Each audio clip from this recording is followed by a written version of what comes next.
اعوذ باللہ من الشیطان الرجیم، بسم اللہ الرحمن الرحیم۔ ناظرین السلام علیکم ورحمۃ اللہ وبرکاتہ۔ جواب آپ بھی دیں، خصوصی پروگرام لے کے ہم آپ کی خدمت میں حاضر ہیں۔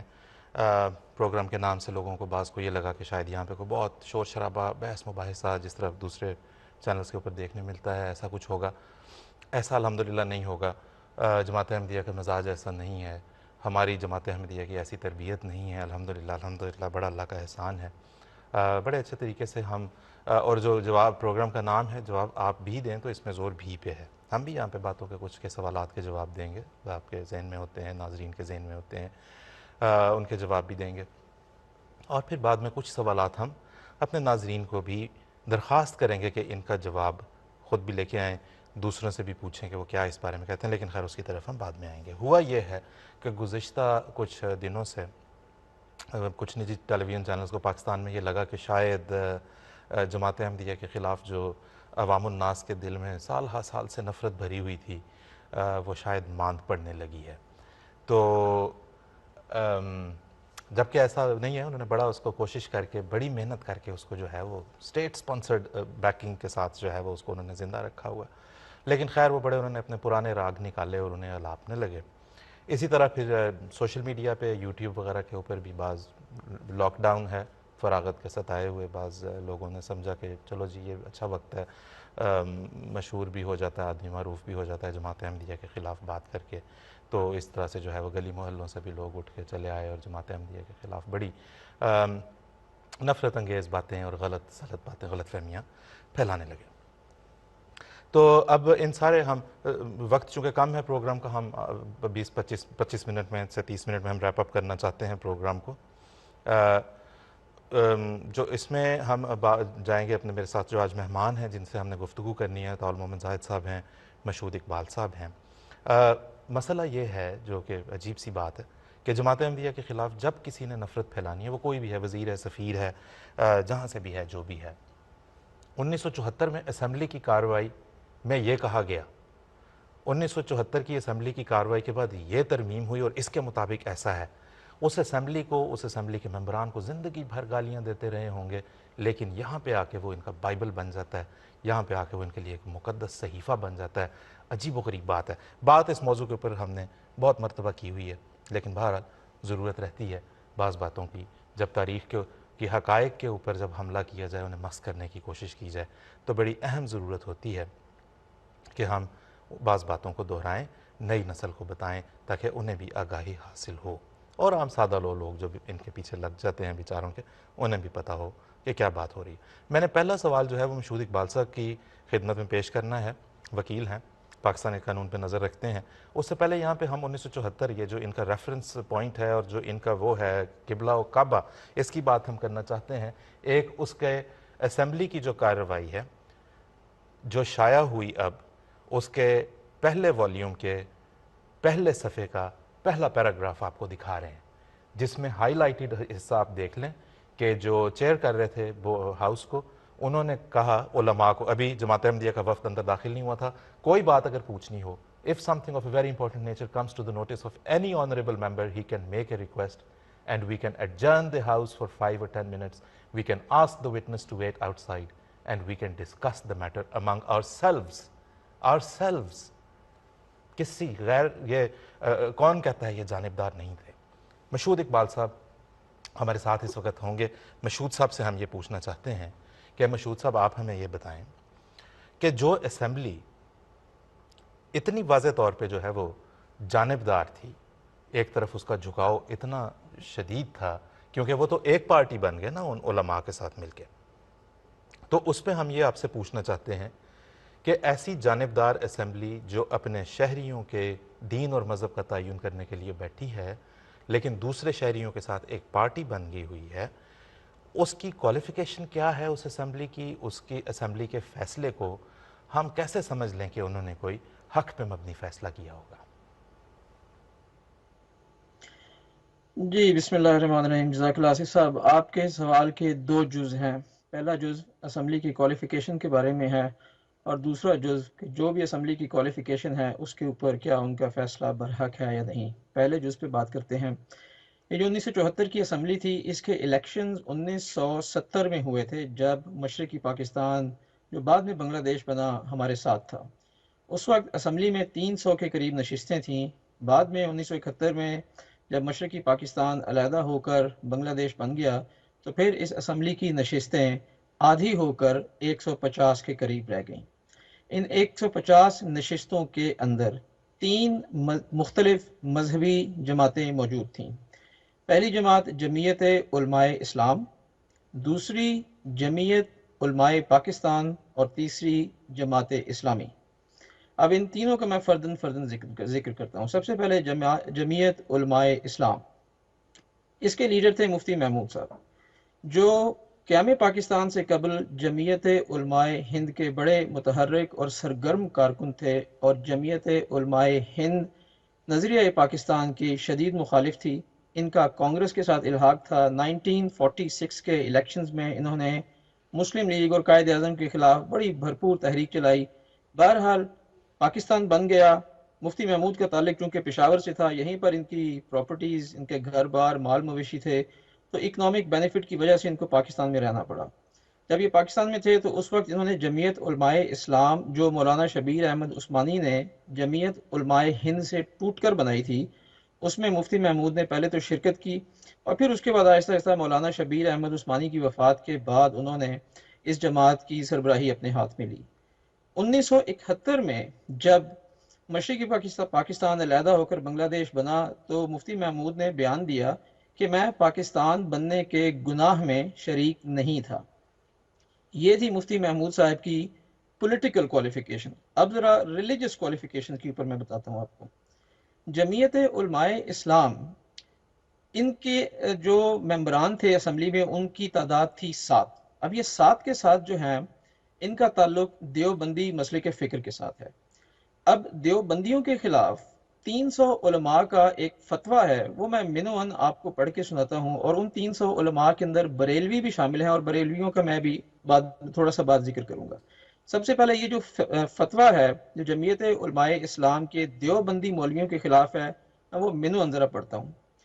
وہابیہ دیوبندیہ اپنی تمام عبادتوں میں اولیاء، انبیاء، حتیٰ کہ حضرت سید المرسلین و آخرین صلی اللہ علیہ وآلہ وسلم اور خاص ذات باری تعالیٰ کی اہانت اور ہتک کرنے کی وجہ سے قطعاً مرتد اور کافر ہیں، اور ان کا ارتداد اور کفر سخت سے سخت درجہ تک پہنچ چکا ہے، ایسا کہ جو ان مرتدوں اور کافروں کے ارتداد اور کفر میں ذرا بھی شک کرے، مرتد اور کافر ہے۔ مسلمانوں کو چاہیے کہ ان سے بالکل ہی محترز اور مجتنب رہیں۔ ان کے پیچھے نماز پڑھنے کا تو ذکر ہی کیا ہے، اپنے پیچھے بھی ان کو نماز نہ پڑھنے دیں، اور نہ ہی مسجدوں میں گھسنے دیں، نہ ان کا ذبیحہ کہیں، نہ ان کی شادی غمی میں شریک ہوں، نہ اپنے پاس ان کو آنے دیں۔ یہ بیمار ہوں تو عیادت کو نہ جائیں، مریں تو گاڑنے توپنے میں شرکت نہ کریں، مسلمانوں کے قبرستان میں جگہ نہ دیں، غرض ان سے بالکل احتیاط و اجتناب رکھیں۔ اب یہ فتویٰ جی جو کہ 300 علماء نے دیا، اس میں بریلوی بھی شامل تھے۔ جی اب جو جمعیت علماء پاکستان جو کہ دوسری جماعت تھی، اس کے جو لیڈر تھے مولانا شاہ احمد درانی، وہ بریلوی مکتبہ فکر سے تھے۔ اب جو بریلویوں نے فتویٰ دیا دیوبندیوں یعنی جمعیت علماء اسلام کے خلاف، اب دیکھیے جمعیت علماء اسلام نے کیا فتویٰ دیا بریلویوں کے خلاف۔ اس میں لکھا ہے مولوی سید محمد مرتضیٰ صاحب دیوبندی نے اپنی کتاب میں مولوی احمد رضا خان صاحب کو کافر، اکفر، دجال مئت حاضرہ، مرتد، خارج از اسلام وغیرہ ثابت کیا ہے۔ اور مولانا طاہر القادری صاحب جو کہ بریلوی فرقہ سے تعلق رکھتے ہیں، انہوں نے مولانا محمد یوسف بنوری کو جو مجلس عمل تحفظ ختم نبوت کے صدر تھے، ان کو مرتد کہا ہے۔ ٹھیک ہے۔ ابھی دیکھیں کہ جمعیت علماء اسلام جو ہے وہ جمعیت علماء پاکستان کو اور جمعیت علماء پاکستان جمعیت علماء اسلام آپس میں ایک دوسرے کو سخت کافر کہہ رہے۔ ٹھیک ہے۔ تیسری جماعت تھی جماعت اسلامی۔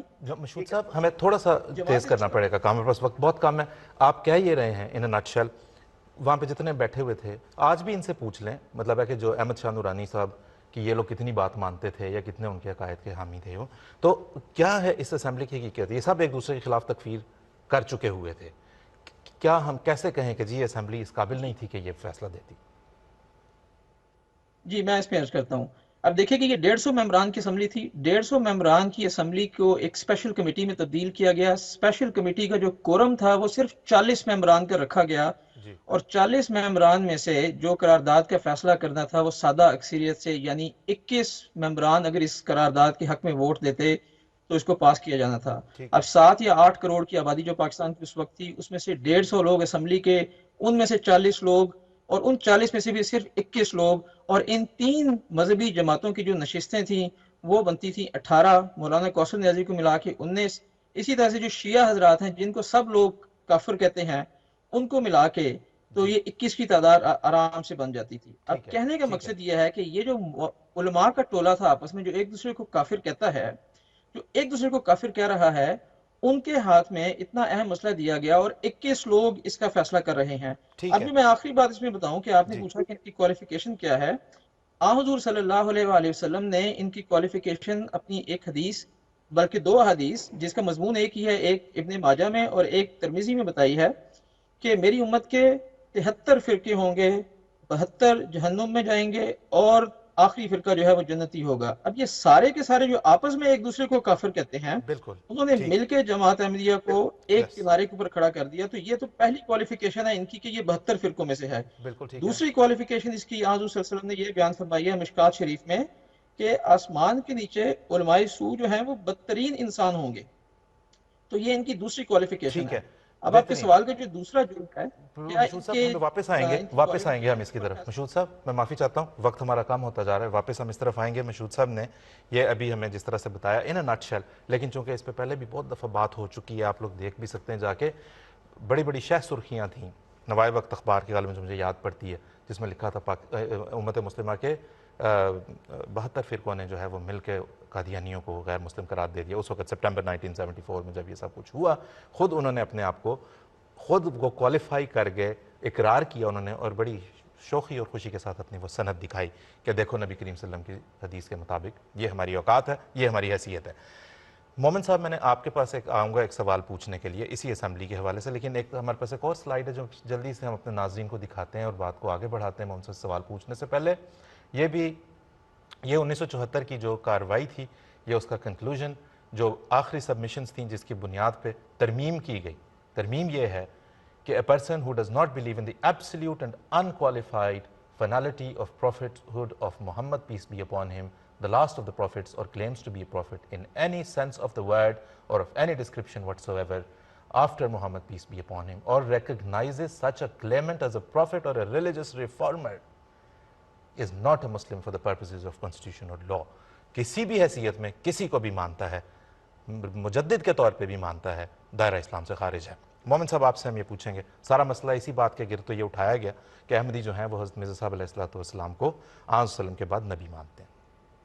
آئینی ترمیم میں یہ الفاظ جو ہیں یہ واضح طور پہ شامل کر دیا، ٹھیک ہے؟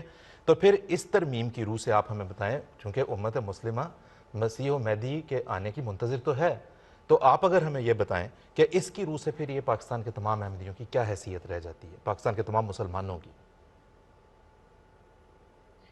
آصف صاحب جزاکم اللہ، آپ کی یہ بات بالکل درست ہے کہ جماعت احمدیہ کے خلاف جب بھی بات کی جاتی ہے، خواہ کوئی اینکر کسی مسئلے کو اٹھائے یا کوئی مولوی صاحب بات شروع کریں، تو وہ ہمیشہ اسی بات سے بات شروع کرتے ہیں کہ جی حضرت صلی اللہ علیہ وسلم خاتم النبیین ہیں، آخری نبی ہیں، اور چونکہ قادیانیوں نے اس اصل کا انکار کر دیا ہے لہٰذا وہ غیر مسلم ہیں۔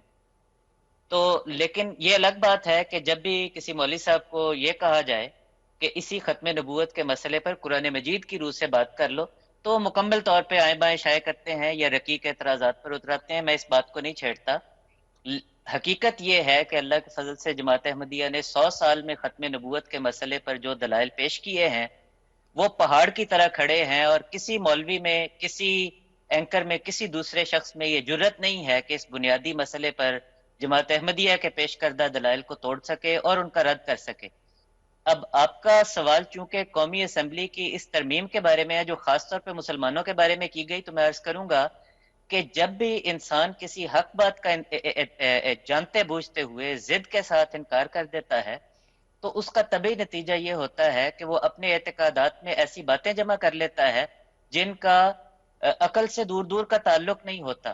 اب یہی معاملہ، یہی حال ہمارے غیر احمدی علماء کا ہے کہ انہوں نے جب ختم نبوت کے مسئلے پر قرآن و سنت کے اور اقوال سلف کی روشنی میں جو دلائل جماعت احمدیہ نے پیش کیے ان کا ضد کے ساتھ انکار کیا، تو ایک لا ینحل متضاد عقیدہ انہوں نے اپنے عقائد کا حصہ بنا لیا جس کا حل خود ان کے پاس نہیں ہے۔ اب ایک طرف یہ کہتے ہیں کہ حضرت صلی اللہ علیہ وسلم ہر لحاظ سے آخری نبی ہیں اور آپ کے بعد کوئی نبی نہیں آ سکتا، اور دوسری طرف تمام کی تمام امت بیٹھ کر سوائے ایک معمولی تعداد کے حضرت عیسیٰ علیہ الصلوۃ والسلام کا انتظار کر رہی ہے اور ان کے انتظار میں آنکھیں بچھائے بیٹھی ہے کہ وہ آپ صلی اللہ علیہ وسلم کے بعد تشریف لائیں گے۔ اس تضاد یا ڈسکریپنسی کا جو حل پیش کیا جاتا ہے وہ اس قدر بے وزن ہے کہ حقیقت میں جو سمجھدار غیر احمدی علماء ہیں وہ اس عذر کو پیش کرتے ہوئے بھی جھجکتے ہیں کہ جی اس عذر کو پیش کیا تو سبکی ہوگی۔ اب اسمبلی نے جو ترمیم لکھی ہے اس میں جو مسلمان کی تعریف لکھی گئی وہ بھی اس بات کو 100% ثابت کرتی ہے، اور یہ عقیدے کا یہ تضاد ایک عجیب شکل میں سامنے آتا ہے۔ بالکل مسلمان کی یہ تعریف لکھی کہ جی مسلمان وہ ہوگا کہ جو حضرت صلی اللہ علیہ وسلم کے بعد کسی بھی شخص کو، کسی بھی مذہبی مسئلے کو، کسی بھی رنگ میں، کسی مفہوم میں اور کسی بھی تشریح کی روح سے نبی یا پیغمبر نہ مانتا ہو۔ اب پاکستان میں بسنے والے جو 95% یا اس سے بھی زیادہ مسلمان ہیں یا مسلمان فرقے ہیں، وہ کسی نہ کسی رنگ میں، کسی نہ کسی بالکل مفہوم میں اور کسی نہ کسی تشریح کے مطابق حضرت عیسیٰ علیہ السلام کی آمد کا انتظار کر رہے ہیں۔ جی اب آئین میں لکھی گئی اس تعریف کے مطابق، مسلمان کی تعریف کے مطابق، یہ تمام مسلمان نہیں بلکہ کافر ہیں۔ بالکل اب ہمارا سوال ان تمام اینکر حضرات سے، ان مولوی حضرات سے جو دن رات جماعت کے خلاف تقریریں کرتے ہیں کہ قادیانی حضرات آئین پاکستان کو نہیں مانتے، ہمارا سوال ان سے یہ ہے کہ کیا وہ خود آئین پاکستان کو مانتے ہیں؟ بالکل اگر وہ مانتے ہیں تو آئین میں لکھی ہوئی اس تعریف کی روح سے حضرت عیسیٰ علیہ السلام کی آمد ثانی کا عقیدہ رکھنے والے تمام لوگ وہ مسلمان نہیں ہیں بلکہ وہ غیر مسلم ہیں۔ جی تو آئندہ ہمیں آئین کو ماننے کا درس دینے کی بجائے خود ہمیں بتائیں کہ وہ خود آئین کی تعریف کی روح سے مسلمان کس طرح ثابت ہوتے ہیں۔ یہ ہمارا سوال ہے۔ بالکل نوٹ فرمائیں جناب۔ ناظرین سارے احمدی ہمارے ناظرین بھی اس میں مخاطب ہیں، پاکستان میں رہتے ہیں، انہیں ظاہر ہے ایسے لوگوں سے بات کرنی پڑتی ہے جن کے ساتھ یہ گفتگو جو ہے بڑی ریلیونٹ ہو سکتی ہے۔ جو دوسرے لوگ بھی جماعت احمدیہ دائرہ اسلام سے خارج ہے، کیونکہ 74 کی اسمبلی نے یہ کہہ دیا، کیونکہ 74 کی آئینی ترمیم نے یہ کہہ دیا، وہ کہہ دیا، جائیں جا کے پہلے یہ دیکھیں آپ کا اپنا اسلام کس حد تک خطرے میں ہے، کس حد تک محفوظ ہے۔ اس آئین نے تو کسی کو بھی مسلمان نہیں رہنے دیا، اس آئین نے، اس ترمیم نے کسی کو بھی مسلمان نہیں رہنے دینا تھا۔ امام جماعت احمدیہ حضرت مرزا ناصر احمد صاحب اس وقت جو اسمبلی میں پیش بھی ہوتے رہے، تشریف لے جاتے رہے، انہوں نے بھی واضح طور پہ فرمایا آج تک ہمارے خلفاء بتاتے ہیں اس آئین کے ساتھ رہو گے کوئی مسلمان اس کی تعریف سے نہیں رہے گا۔ محمد صاحب سے میں نے اگلا سوال کرنا ہے، لیکن اس سے پہلے ایک میں بتاتا چلوں ناظرین کو، آپ کے پاس رابطے کی تفصیلات اس وقت آپ کی اسکرین پہ آ رہی ہوں گی۔ آپ یوٹیوب پہ اس وقت لائیو کامنٹ بھی آئی ہوپ کہ کر سک رہے ہوں گے، ٹویٹر کے ذریعے سے بھی ہمارے سے رابطہ آپ کا رہے گا، اور ای میل تو ہے ہی۔ اس سے پہلے ہم کامنٹس اگلے پروگرام میں لینا چاہتے ہیں جس میں ہم نے آپ کے جوابات بھی لیں گے ان سوالات کے جو پروگرام کے بالکل آخر پہ ہم نے پیش کرنے آپ کی خدمت میں۔ ایک کامنٹ جس کو میں یہاں پہ ضرور لینا چاہتا ہوں، جس پہ میں بات کرنا چاہتا ہوں، ایک دوست نے بھیجا کہ اسی طرح کسی ٹیلی ویژن چینل پہ یا کہیں پہ یہ بات کی گئی کہ اگر ہم جماعت احمدیہ کے راز فاش کر دیں اور لوگوں کو بتا دیں کہ ان کی قانونی حیثیت کیا ہے تو ان کے چندے بند ہو جائیں گے پاکستان سے۔ صرف ان کو میں ایک بات یہ بتانا چاہتا ہوں، ان دوست کو جنہوں نے بھی یہ تبصرہ کیا، کہ پہلی بات تو یہ ہے کہ ہر احمدی کو پتہ ہے کہ وہ چندہ کیوں دیتا ہے، بڑی محبت سے ہر احمدی چندہ دیتا ہے، جو بھی مالی قربانی، جانی قربانی جو پیش کرتے ہیں بڑے دل سے کرتے ہیں۔ انہیں پتہ ہے کہ قرآن کریم کی اشاعت کا کام، قرآن کریم کی ترسیل ساری دنیا میں اسے پہنچانا، اس کے علاوہ غرباء، اس کے علاوہ مساکین، اس کے علاوہ پیاسے لوگوں کے لیے پانی کے کنویں، اس کے علاوہ خدمت انسانیت، اس کے علاوہ طلباء کے لیے جو ہے وہ تعلیمی گرانٹس، اس کے علاوہ بے شمار ایسے کام جو دین اسلام کی اشاعت کے لیے اس وقت کیے جا رہے ہیں، وہ ان سے ہوتا ہے۔ آپ کا یہ دعویٰ ہے، آپ جناب پاکستان نہیں، امریکہ، افریقہ، جہاں چاہتے ہیں آپ جا کے اپنی یہ کوشش کر دیکھیں۔ اول تو ہر احمدی بڑی محبت سے دیتا ہے، اگر آپ اس کوشش میں اگر کامیاب ہو بھی گئے تو جماعت احمدیہ کی رفتار، جس کی جو ترقی کی رفتار ہے، اس میں ایک ذرہ برابر فرق نہیں آئے گا، الحمدللہ نہیں آیا، کیونکہ تاریخ میں ایسی واقعات ہوئے ہیں جس وقت سب جو مالی جو تھی اس وقت جماعت کے ایسٹ تھے وہ کوئی ایک اور جماعت اٹھا کے لے گئی، اور اللہ کے فضل سے جماعت کی رفتار ترقی کی صرف بڑی. خیر ہم اس پہ تفصیل سے بعد میں بات کریں گے. محمد صاحب ایک اور بات ہمیں بتاتے چلیں, وقت ہمارے پاس کم ہوتا جا رہا ہے. الزام یہ لگایا جاتا ہے کہ اسمبلی کی کارروائی کے دوران حضرت مرزا ناصر احمد صاحب خلیفۃ المسیح الثالث نے جو ہے وہ دوسرے مسلمانوں کو کافر قرار دیا. اس الزام کی حقیقت ہمیں اختصار کے ساتھ بتا دیں پلیز. اسب میں ایک تو بات پہلی یہ کہوں گا کہ یہ بات 100% بے بنیاد اور جھوٹی ہے کہ قومی اسمبلی کی کارروائی کے دوران حضرت حافظ مرزا ناصر احمد صاحب جو امام جماعت احمدیہ تھے رحمہ اللہ, انہوں نے مسلمانوں کو کافر قرار دے دیا تھا. جو موقف وہاں پر علل اعلان پیش کیا گیا تھا اس کو میں اختصار کے ساتھ اگر پیش کروں تو وہ یہ ہے کہ کہا یہ گیا تھا کہ کفر دو طرح کا ہوتا ہے. ایک کفر اسلام کے دائرے سے باہر نکال دیتا ہے, اور دوسری قسم کفر کی وہ ہے جس میں انسان کوئی ایسا برا کام کر بیٹھتا ہے کہ وہ اسلامی تعلیم کے اعلیٰ معیار سے نیچے گر جاتا ہے, اور تاہم اس کے باوجود وہ اسلام کے دائرے کے اندر رہتا ہے, اس سے باہر نہیں نکلتا. یہ بات قرآن مجید سے ثابت ہے, یہ بات حدیث شریف سے ثابت ہے, یہ بات اقوال سلف صالحین سے ثابت ہے. چنانچہ سلف صالحین یہ لکھتے آئے ہیں کہ الکفر و کفران, کفر دو طرح کا ہوتا ہے. ایک وہ احدہما ینقل عن الملت والآخر لا ینقل عن الملت. ایک کفر وہ ہوتا ہے جو ملت اسلامیہ سے باہر نکال دیتا ہے, دوسرا اس سے باہر نہیں نکالتا. اب بانی جماعت احمدیہ کا انکار کرنے والوں کے متعلق ہمارا عقیدہ یہ ہے کہ وہ تمام مسلمان حضرات جو بانی جماعت احمدیہ کو نہیں مانتے وہ اسلامی تعلیم کے اس اعلیٰ معیار سے گر جاتے ہیں, اور بانی جماعت احمدیہ حضرت مرزا غلام احمد قادیانی کا انکار کرتے ہوئے ان کے منکر اور کافر ہو جاتے ہیں, تاہم پھر بھی وہ اسلام کے عمومی دائرے میں شامل رہتے ہیں. اب یہ ہمارا عقیدہ ہے. حضرت مسیح موعود علیہ السلام نے بھی یہی فرمایا کہ ابتدا سے میرا مذہب یہی ہے کہ میرے دعوے کے انکار کی وجہ سے کوئی شخص کافر یا دجال نہیں ہو سکتا. ہاں زال یا زیادہ ثواب سے منحرف ضرور ہوگا, میں اس کا نام بے ایمان نہیں رکھتا. اب یہ ہمارا عقیدہ ہے. یہی عقیدہ حضرت حافظ مرزا ناصر احمد صاحب نے بڑے زور شور سے قومی اسمبلی میں پیش کر. ٹھیک ہے محمد صاحب, اس تکفیر کا انتہائی پیش جی محمد صاحب, اس تکفیر بازی کا آغاز اگر ہمیں بتائیں کہ کہاں سے ہوا, کہاں سے تھا, کیا ہم نے اس کا آغاز کیا, کیا بانی جماعت نے اس کا آغاز کیا؟ اسب آپ نے بہت ہی اچھا سوال پوچھا. آپ کا سوال بہت ہی اچھا ہے کہ دیکھیں, گویا الزام یہ تاثر یہ دیا جاتا ہے کہ قومی اسمبلی میں جو فیصلہ کیا گیا وہ دراصل ایک جوابی فتویٰ تھا. اس کا آغاز احمدیوں نے کیا تھا. اگر تاریخ کا ایک ذرہ برابر بھی علم ہو تو اس قسم کا دعویٰ نہیں کیا جا سکتا. حضرت مرزا غلام احمد قادیانی علیہ السلام نے مسیح موعود ہونے کا دعویٰ 1891 میں کیا تھا, اور 1891 میں ہی مولوی محمد حسین بٹالوی نے ایک کفر کا فتویٰ لکھا. اس کے اوپر جا کے مولوی نذیر حسین دہلوی کے دستخط کروائے جو اہل حدیث کے چوٹی کے امام سمجھے جاتے تھے, اور پھر وہاں سے لے کے اس فتوے کو پورے برے صغیر میں گھوم کے 200 علماء کے دستخط کروا کے اس فتوے کو شائع کیا. تو کفر کی ابتدا تو انہوں نے کی, اور حضرت مسیح موعود علیہ السلام خود اپنی کتب میں لکھتے رہے کہ اس معاملے میں ہمیشہ سے سبقت میرے مخالفوں کی طرف سے ہے کہ انہوں نے مجھے کافر کہا, میرے لیے فتویٰ تیار کیا, میں نے سبقت کر کے ان کے لیے فتویٰ تیار نہیں کیا. ٹھیک ہے. اور اصل ایک پہلو یہ بھی ہے, میں اس کو اختصار کے ساتھ پیش کرنا چاہتا ہوں کہ جب یہ کہتے ہیں نا کہ جی چونکہ بالفرض اس قسم کی بات تحریرات پیش کر کے یا یہ دعویٰ کیا جاتا ہے کہ چونکہ احمدیوں نے کافر کہا تھا لہٰذا ہم نے بھی جواباً کافر قرار دے دیا.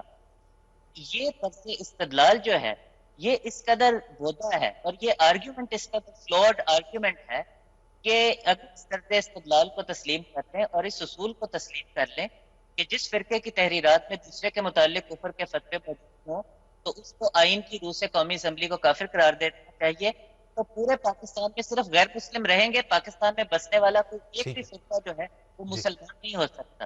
بالکل ٹھیک ہے. اب اگر ابھی مشہود صاحب نے مثالیں ہیں, یعنی اگر ہم صرف احمد رضا خان بریلوی صاحب کے فتووں کی بات کریں, جس کا ایک فتویٰ مشہود صاحب نے پڑھ کر سنایا, ان کے الفاظ اس قدر سخت ہیں دوسرے مسلمانوں کے بارے میں کہ اللہ کی پناہ.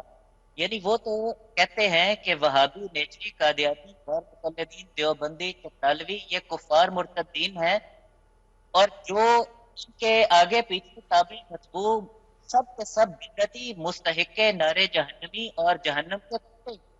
اور پھر کہتے ہیں یعنی اس حد تک ہے وہ کہتے ہیں کہ ان سب فرقوں کا، یعنی بڑے بڑے تمام اسلامی فرقے جو برِ صغیر میں بستے ہیں، ان سب کا نام لے کر انہوں نے یہ علل اعلان فتوے لکھی ہیں کہ ٹھیک. ان کا نکاح ہم. وہ کسی مسلم سے ہو، کافر سے ہو، مرتد سے ہو، وہ ہم مذہب سے ہو، غیر ہم مذہب سے ہو، کہتے ہیں کہ انسان سے ہو یا حیوان سے ہو. اب دیکھیے یعنی اندازہ کریں کہ ٹھیک وہ ہے. کہتے ہیں کہ بالکل حیوان سے بھی نکاح نہ ہو. درست. اب بہت شکریہ محمد صاحب، بتائیے جزاک اللہ آپ کا بہت بہت کہ شکریہ. یہ ایسے ابھی محمد صاحب نے میرا خیال ہے ان کے نرم ترین فتاوی یہاں پہ پڑھ کے سنائے ہیں، کیونکہ باقی جو انہوں نے آپس میں ایک دوسرے کے بارے میں فتوے دیے ہوئے وہ تو شریفانہ مجالس میں پڑھ کے سنانے کے لائق بھی نہیں ہے. محمد صاحب ہمارے پاس اب مشہود صاحب کے پاس جانا ہے. مشہود صاحب ایک سوال آخر پہ ہمیں یہ بتاتے چلیں، لوگوں کے ذہن میں یہ سوال ہوگا کہ یہ ضرورت کیا پیش آئی پاکستان کی قومی اسمبلی کو کہ اپنے شہریوں کے مذہب کا تعین کریں کہ جی یہ غیر مسلم ہیں. ایسے میں جیسا کہ ابھی محمد صاحب نے بتایا، آپ نے بھی پہلے بتایا، سب ایک دوسرے کو کافر قرار دے چکے تھے. کہتے ہیں کہ وہاں پہ جب بریک ہوتی تھی، وقفہ ہوتا تھا پروسیڈنگز کے دوران، یہ ایک دوسرے کے پیچھے کوئی بھی نماز پڑھنے کو چھوٹے چھوٹے گروپس ہوتے تھے. ایسے میں جب کہ سب ایک دوسرے کو کافر قرار دے چکے تھے، احمدیوں کو الگ سے قومی اسمبلی میں لے جا کے آئین میں ان کا نام لے کے شامل کرنے کی ضرورت کیا پیش آئی؟ پروگرام کے وقت اختتام کی طرف پہنچ رہے ہیں. جی آصف صاحب، جب بھی پاکستان تاریخ میں کسی بھی سخت دور سے گزرا ہے، اسی وقت مولویوں نے کسی جماعت کے خلاف فتنہ انگیزی شروع کی. 1971 میں مشرقی پاکستان علیحدہ ہو کے بنگلہ دیش بن گیا. 71 کی جنگ ہم ہار گئے، ہزاروں سپاہی ہمارے انڈیا میں قید ہو گئے. بھٹو صاحب کو اپنی حکومت بچانی تھی. مولویوں نے اس وقت یہ شوشہ شروع کر دیا. بھٹو صاحب کو مولویوں کی سپورٹ کی ضرورت تھی. حکومت کو بچانے کے لیے انہوں نے مولویوں کو اعتماد میں لینے کے لیے اس ایشو کو ریز کر دیا. تھوڑا سا اور آپ ہسٹری میں چل جائیں، 1953 قیام پاکستان کے بعد ابھی کانسٹیٹیوشن بنا نہیں، نو مولود ریاست تھی، اور اس وقت مولویوں نے جماعت کے خلاف تحریک شروع کر دی اور ملک میں مارشل لاء لگوا دیا. اس سے مزید پیچھے چلے جائیں 1930s میں، 33 34 میں، کہ جب گول میز کانفرنسز ہو رہی تھی تحریک پاکستان کے لیے، اور اس وقت احرار اسلام نے یہ فتنہ اٹھا دیا اور جماعت کے خلاف جو تھے وہ ملک کے اندر ہنگامے شروع کر دیے. اور اب اس صورتحال میں آپ دیکھیں کہ آج کل کرونا وائرس کے بارے میں لاک ڈاؤن چل رہا ہے پاکستان میں، تو مولویوں نے دوبارہ ایک ایسے نازک موڑ کے اوپر آ کے پاکستان میں یہ شوشہ شروع کر دیا ہے. تو آپ دیکھیں اگر تاریخ میں تو ہر ایسے نازک موقع کے اوپر مولوی یہ قدم اٹھا لیتے ہیں، اور پھر حکومت جس کو اپنی حکومت بچانی ہوتی ہے، پولیٹیکل پارٹیوں کو، سیاسی پارٹیوں کو، وہ ان کو خاموش کرانے کے لیے اپنے ٹھیک ہے. ساتھ ملا دیتے ہیں اور اس قسم کا شوشہ چھوڑ ٹھیک ہے، کے بالکل ان کو ٹھیک ہے. خوش کرنے کے لیے اس قسم کی قانون سازی کرتے ہیں. درست. توجہات سیاسی تھیں. اس کی تفصیل ہم آئندہ انشاءاللہ تعالی جی پروگرام جب بھی لے کے ہم حاضر ہوں گے، ہم اس میں جو ہے وہ اپنے ناظرین کو ساتھ کے ساتھ بتاتے رہیں گے. ہم اگلا پروگرام کب لے کے آئیں گے یہ بھی ہم آپ کو انشاءاللہ ایڈورٹائز کر دیا جائے گا، اور آپ ہمارے سوشل میڈیا نیٹ ورک کے اوپر آپ دیکھ سکیں گے کہ ہم اگلا پروگرام لے کے کب آئیں گے. یہ سب باتیں ہیں بھٹ صاحب کے بڑے قریبی لوگوں نے، دوستوں نے ہمارے پاس ریکارڈڈ پڑی ہوئی ہیں، ہم پہلے بھی چلا چکے ہیں، اس پروگرام بھی سنا دیں گے، جو یہ کہتے ہیں یہ بھٹو صاحب کی مجبوری کے دنوں کے فیصلے ہیں، جب بھٹو صاحب بخلاہٹ کا شکار ہو گئے، انہیں سمجھ نہیں آ رہی تھی کہ کیا کرنا ہے. ان سیاسی دستاویزات کے اوپر اب لوگوں کے ایمان اور دینوں کے فیصلے نہ کیا کریں. ناظرین، ہم جس طرح کے پروگرام کا نام بھی ہے، جواب آپ بھی دیں. ہم چاہتے یہ ہیں کچھ سوالات ہم یہاں پہ آپ کے سامنے پیش کرنا چاہتے ہیں، آپ بھی ہمیں ان کے اوپر اپنا جواب بھیجیں. غیر از جماعت ناظرین بالخصوص ہمارے مخاطب ہیں، اور آئندہ کسی بھی ٹیلی ویژن چینل کے اوپر، کسی بھی سوشل میڈیا کے پلیٹ فارم کے اوپر کوئی لیڈر، کوئی سیاستدان یا کوئی دوسرا شہرت کا بھوکا کوئی اٹھتا ہے جن کو شوق ہوتا ہے کہ جی ہم احمدیوں کے خلاف کچھ کریں، ریٹنگ بڑھ جائے گی، فالوئنگ بڑھ جائے گی، ان کو یہ اس حوالے سے جب وہ 1974 کا نام لیں انہیں یہ 3 سوال ضرور پوچھیں. پہلا سوال ہم آپ کو آپ کی اسکرین پہ دکھاتے ہیں، آپ نوٹ کریں، اور اس کا ہم آپ سے جب 1974 کی آئینی ترمیم حضور صلی اللہ علیہ وسلم کے بعد کسی بھی نبی یا مجدد کی آمد پر ایمان سے انسان کو دائرہ اسلام سے خارج کر دیتی ہے، تو حضرت عیسیٰ علیہ السلام کا انتظار پاکستانی مسلمانوں کو کیا قرار دیتا ہے؟ یہاں تک کہ امام مہدی کا بھی، کیونکہ وہ کانسٹیٹیوشن میں لکھا ہے ریفارمر کے طور پہ بھی اگر آپ کسی کا انتظار کر رہے ہیں، کوئی تجدید کرنے بھی اگر دین کی آئے گا، کوئی بہتری کرنے بھی اگر دین کی آئے گا، اس کا کوئی مانے گا تو وہ دائرہ اسلام سے خارج ہو جائے گا.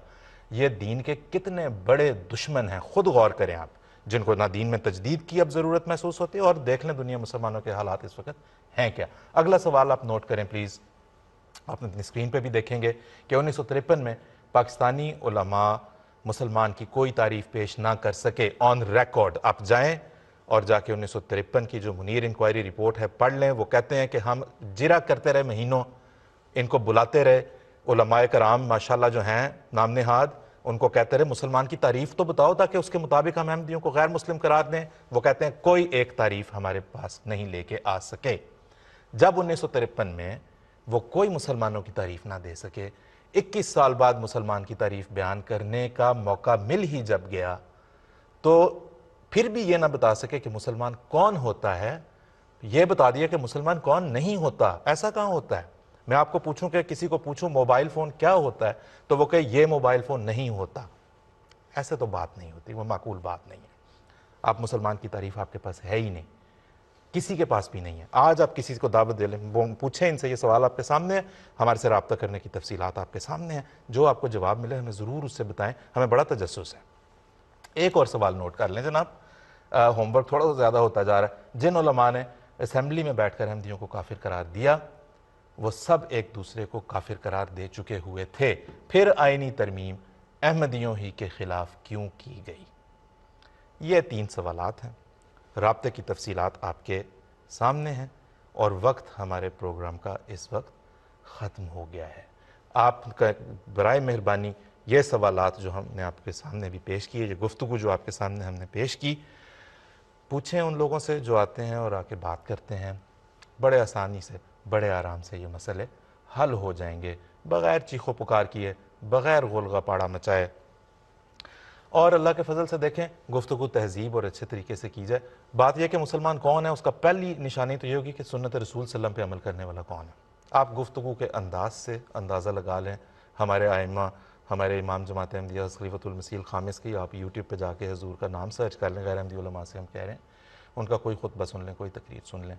کیا ہے خوبصورت, کیا محبت بھرا انداز ہے بات کرنے کا. ہم وہاں سے سیکھنے کی کوشش کرتے ہیں. باقی جو ہمارے خلاف جو آ کے بات کرتے ہیں, شور شرابہ, جو ان کا طرز ہے, جو ان کا انداز ہے, کون کہے گا کہ یہ مسلمانوں کو, وہ تو اس سے وہ یاد آتا ہے جو نبی کریم صلی اللہ علیہ وسلم نے صبر کیا اور کفار مکہ جس طرح استہزاء کرتے اور چڑھ چڑھ کے حملے کرتے تھے. ہم کہنا نہیں چاہتے, لیکن آپ کبھی خود مقابلہ کر کے دیکھ لیں, صاف جواب آپ کو مل جائے گا. تو ناظرین, جواب آپ بھی دیں, رابطے کی تفصیلات آپ کے سامنے ہیں, ہم انتظار کریں گے کہ ان پہ جواب دوسرے بھی جو علماء وزیر سفیر آتے رہیں وہ خود بھی دینا چاہیں تو دے سکیں. آئے گا کوئی نہیں, بالکل بھی کوئی نہیں آئے گا, چیلنج ہے. ان کے پاس آپ خود جا کے ان سے ویسے لینا چاہتے ہیں, لے کے ہمیں بھی بتائیں یہ ان سوالات کے بارے میں کیا کہتے ہیں. تو ناظرین انشاءاللہ جیسے میں نے عرض کی, ہم آپ کو اگلے پروگرام کی بعد میں مطلع کر دیں گے. سوشل میڈیا کے ذریعے سے ایڈورٹائز ہو جائے گا کہ کب ہے. ابھی کے لیے اجازت دیجیے. السلام علیکم ورحمۃ اللہ وبرکاتہ.